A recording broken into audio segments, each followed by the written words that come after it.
할렐루야. 하나님께 영광 돌립니다. 오늘은 이제 로마서 본문 1장 18절로부터 말씀을 묵상합니다. 이 깊은 로마서의 은혜가 우리 모두에게 임하기를 사모합니다. 한번 기도합니다. 하나님 감사합니다. 로마서의 깊은 은혜와 깨달음이 종과 이 영상을 접하는 모든 분들에게 임하기를 원합니다.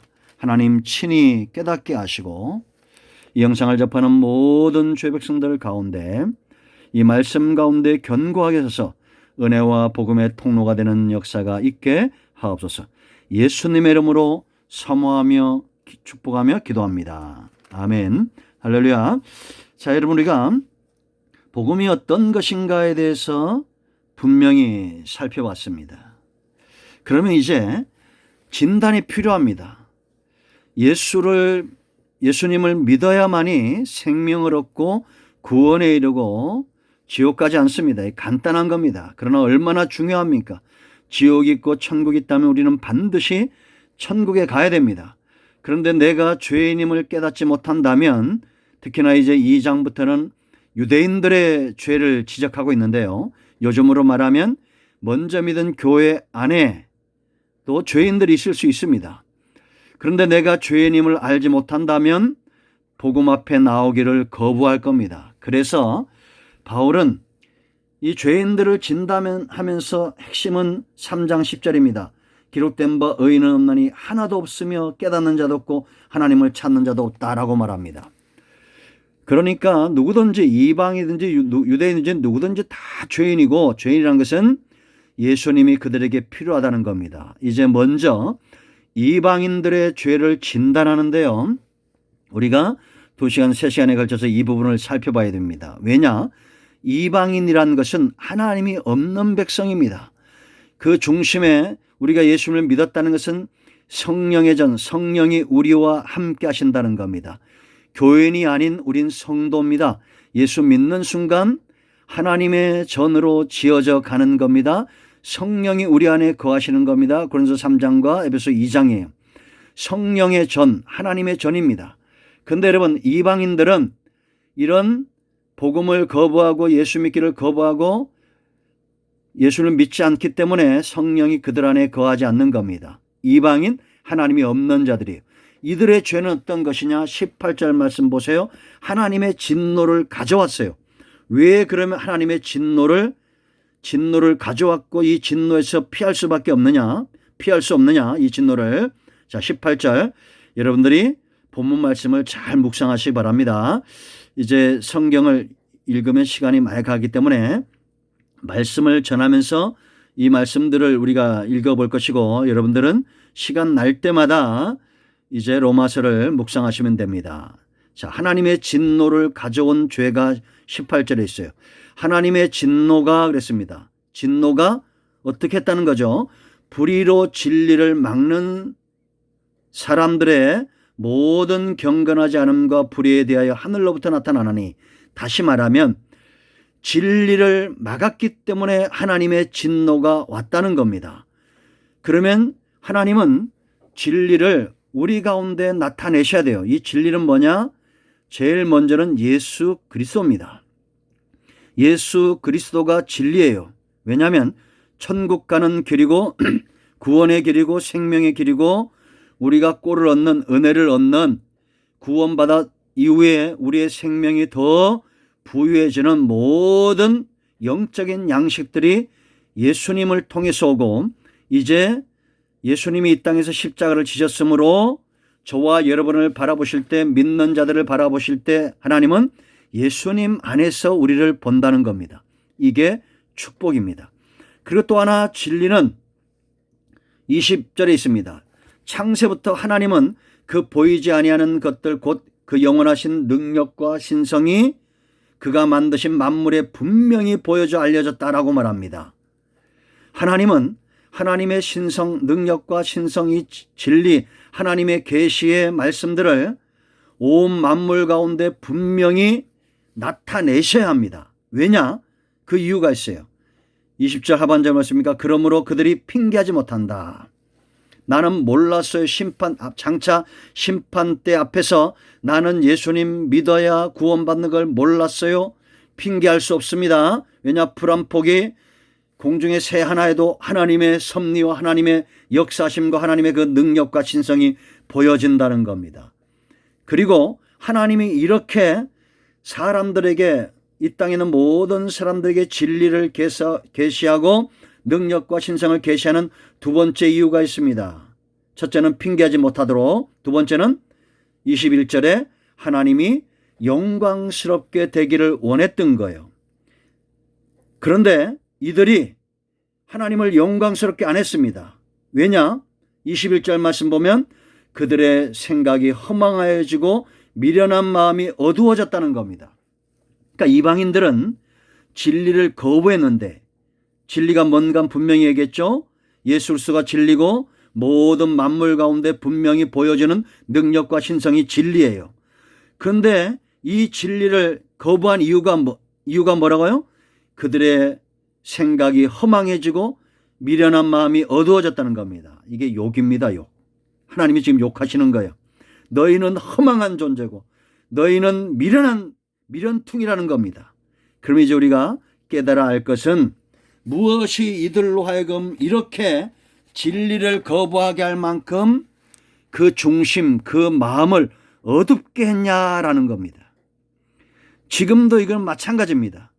우리가 여러분 교회를 출입한다고 해서 교회 안에 있는 자들도 생각이 허망하고 미련퉁이들이 있을 수 있다는 얘기예요. 세상에도 그렇습니다.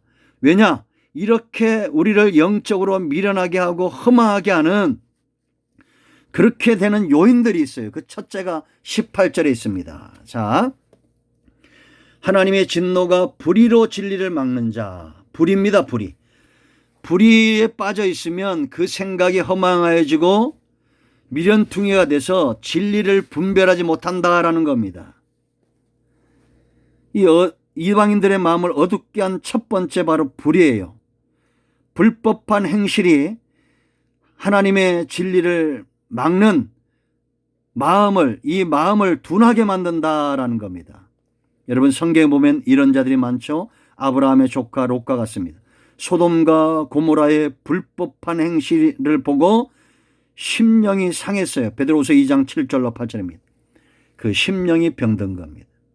여러분, 성경이 말하는 의로운 자는 누굽니까? 믿는 자입니다. 믿는 자라는 것은 하나님의 선하신 뜻, 이 세대를 본받지 않고 하나님의 선하신 뜻을 분별하는 자들입니다. 그런데 불의는 하나님의 뜻에 대한 관심이 없어요. 하나님의 말씀에 대한 관심이 없어요. 세상을 쫓아가는 겁니다. 소돔과 고모라 같은 이런 삶의 마음을 빼앗기는 거예요. 요단들을, 여러분 창세기 13장을 읽어보세요. 아브라함의 종들과 롯의 종들이 다툽니다. 그럴 때 아브라함은 큰 사람이죠. 하나님의 뜻에 붙들림 받은 사람이죠. 아직 그의 믿음이 연약하지만 13장에서 그 조카 롯보다는 훨씬 뛰어난 자 아닙니까? 우리가 다투지 말자 하는 겁니다. 그리고 네가 이 넓은 들을 바라보라는 거예요. 네가 좌하면 나는 우하고 네가 우하면 나는 좌하겠다라고 말합니다. 그때 아브라함의 조카 롯이 어딜 바라봅니까? 아브라함은 약속의 땅 가나안 땅을 바라봅니다. 척박한 땅이에요. 그러나 하나님은 어떤 계획을 갖고 있습니까? 젖과 꿀이 흐르는 땅의 계획을 갖고 있는 땅이에요. 그러나 아브라함은 지금 눈에 보이는 그 땅을 선택한 것이 아니라 하나님의 약속의 말씀을 선택한 거예요. 왜? 장차 이 땅이 젖과 꿀이 흐르는 땅이 될 것이기 때문입니다. 그런데 아브라함의 조카 롯은 눈을 들어 요단들을 바라봅니다. 소돔과 고모라 성이 멸망받기 전이기 때문에 그 땅이 마치 애굽과 같고 젖과 꿀이 흐르는 땅과 같았어요. 불의를 행하는 그 땅을 바라본 것입니다. 여러분, 지금 이 땅에 얼마나 많이 불의한 일들, 불법한 행실들, 음란한 역사들이 이 땅에 많이 일어나고 있습니까?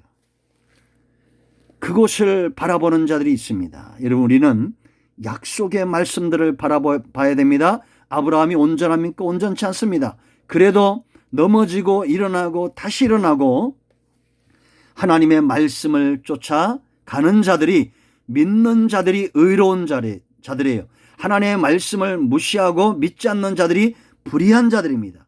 우리가 불의를 쫓아가다 보면, 믿음에서 떠나면 디모데서 4장에 있는 대로 그 양심이 화인 맞습니다. 바울이 분명히 말하죠. 디모데서 4장 1절로 3절에서 성령이 밝히 말씀하시길 후일에 어떤 자들이 믿음에서 떠난다는 겁니다. 어느 정도로 떠나갑니까?